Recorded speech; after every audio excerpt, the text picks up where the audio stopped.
Un'aggressione brutale avvenuta la settimana scorsa a Mogliano Veneto. Un 53enne ha picchiato l'anziano padre arrivando a gettarlo dal terrazzino. L'84enne si trova ora ricoverato in rianimazione all'ospedale di Treviso. A dare l'allarme sarebbe stato proprio il figlio affetto da tempo da gravi problemi psichici.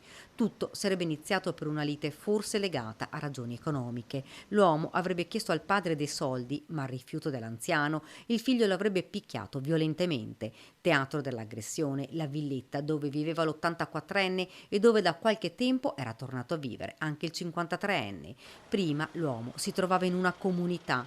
A volerlo a casa era stato proprio il padre, che non riusciva a darsi pace. Nonostante la netta opposizione del resto della famiglia, aveva deciso di andare a prenderlo e farlo uscire dalla comunità. Lo voleva accanto, seppur in una situazione non semplice da gestire. Ed i problemi, una volta arrivati a casa, sono emersi subito. L'aggressore, seguito da un amministratore di sostegno, si trova ora ricoverato nel reparto psichiatrico dell'ospedale di Treviso. Gli è stata imposta la misura cautelare dell'allontanamento da casa e il divieto di avvicinamento al padre. Agli inquirenti si è giustificato dicendo che il padre lo stressava.